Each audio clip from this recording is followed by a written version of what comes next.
하나님의 말씀은 욥기서 38장 1절에서 21절까지 말씀입니다.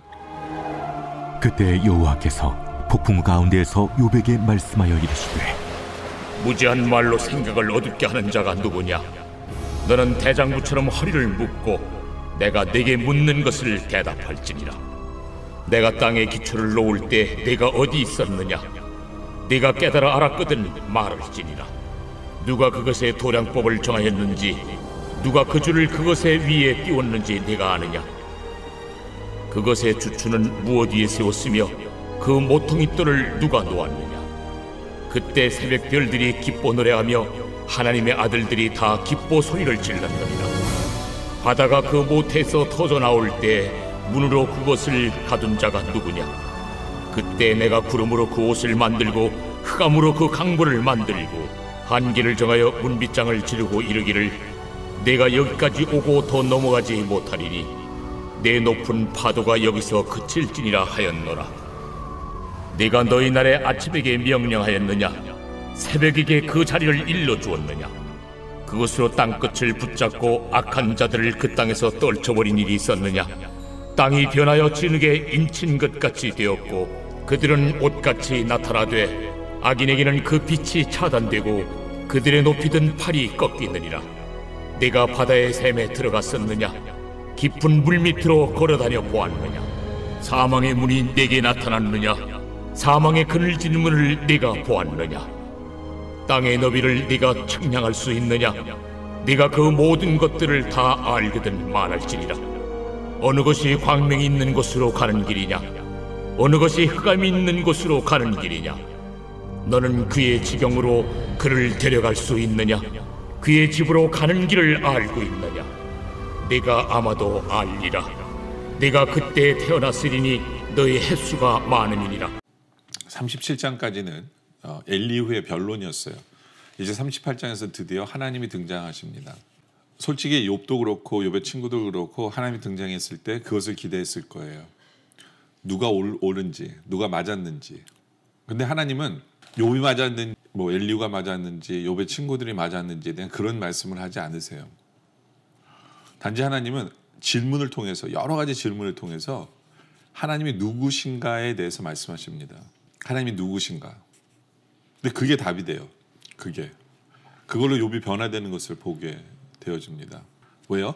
하나님 중심적으로 생각하다 보니까 변하는 것을 보게 되거든요. 1절을 보면 그때 여호와께서 폭풍우 가운데서 욥에게 말씀하여 이르시되, 하나님이 등장하시죠. 하나님 말씀하십니다. 그러면서 2절에 무지한 말로 생각을 어둡게 하는 자가 누구냐? 무지한 말. 인간의 말은요, 무지한 말이다라고 하나님 표현하십니다. 우리가 아무리 내가 하는 말이 옳다라고 생각하더라도 우리의 말에는 모순이 있기 마련이에요. 우리의 말은 무지합니다. 왜냐하면 우리는요, 항상 말을 할 때 내 중심적으로 말을 해요. 내가 경험한 것, 내가 생각하는 것, 내가 가지고 있는 지혜, 한정된 지혜를 가지고 내 중심적으로 이야기를 하다 보니까 한쪽에 치우쳐요. 그러다 보니까 무지한 거예요. 다 포용을 못하는 거거든요. 그리고 우리가 말할 때는 항상 우리의 마음속에 그게 있어요. 내 자존심을 지키고 싶은 그 마음이 있어요. 그리고 항상 인정받고 싶은 그런 마음이 있어요. 그리고 항상 나의 이익을 챙기려는 그런 마음이 우리 안에 있어요. 그러다 보니까 우리의 말에는 항상 모순되고 한쪽으로 치우치고 다 포함하지 못하는 무지한 말이 되는 거죠. 바로 그런 무지한 말을 하는 우리들에게, 인간들에게 3절에 하나님 말씀하세요. 너는 대장부처럼 허리를 묶고 내가 내게 묻는 것을 대답할지니라. 뭐예요? 정신 차리고 딴 데 신경 쓰지 말고 내가 하는 말을 잘 들어. 그러면서 4절에 하나님이 질문을 이제 하십니다. 내가 땅에 기초를 놓을 때 내가 어디 있었느냐? 내가 깨달아 알았거든 말할지니라. 그러니까 하나님이 세상을 창조하실 때 너 어디 있었냐는 거예요. 욥은 없었죠. 5절에 누가 그것을 도량법을 정하였는지, 누가 그 줄을 그것의 위에 띄웠는지 내가 아느냐? 하나님이 얼마나 크기로 만들었는지 네가 알아?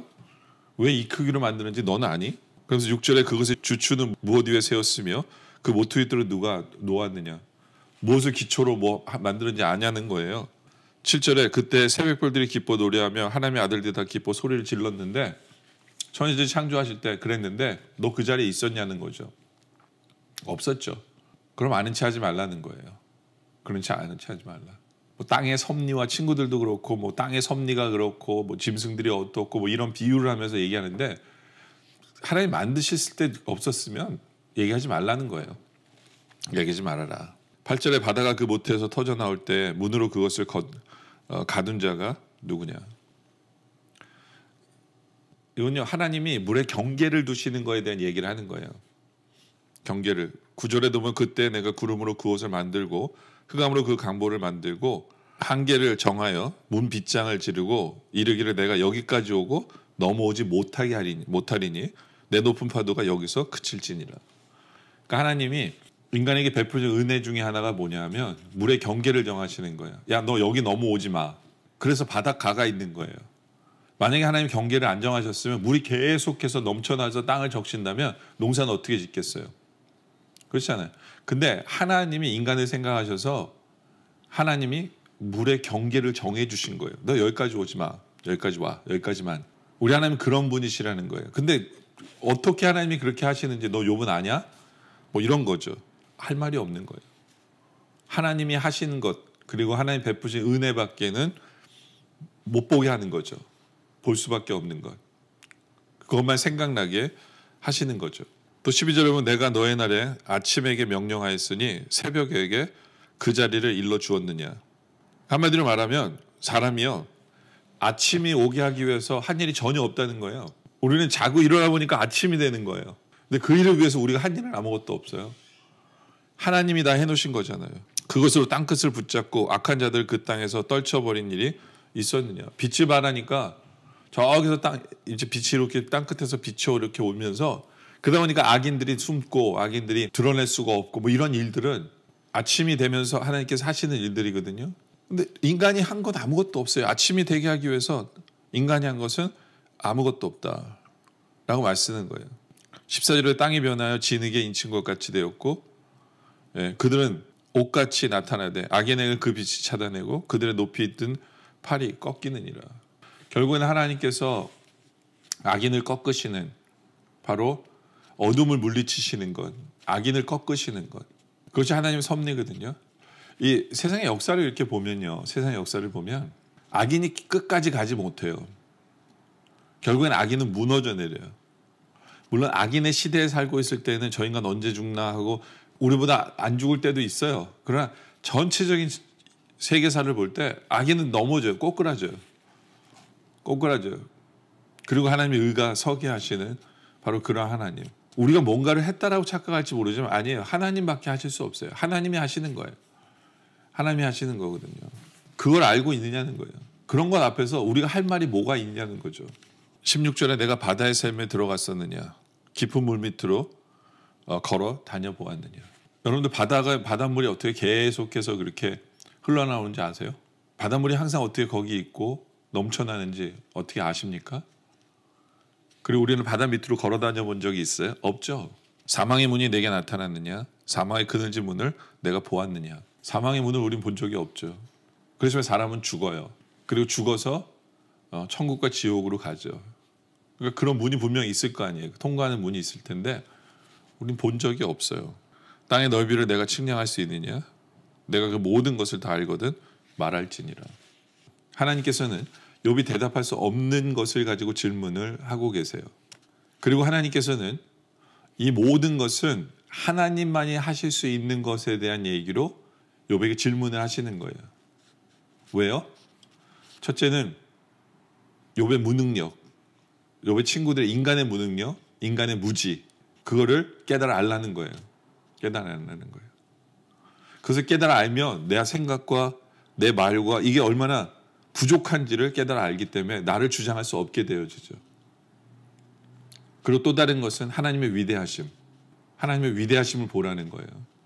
하나님의 그 위대하심은 내가 상상할 수 없을 만큼 위대하시기 때문에 지금 내 인생에서 벌어지고 있는 일들이 내가 다 이해하지 못하더라도 하나님의 역사 속에 되어지는 것을 바라보면서 나는 다 이해하지 못한다.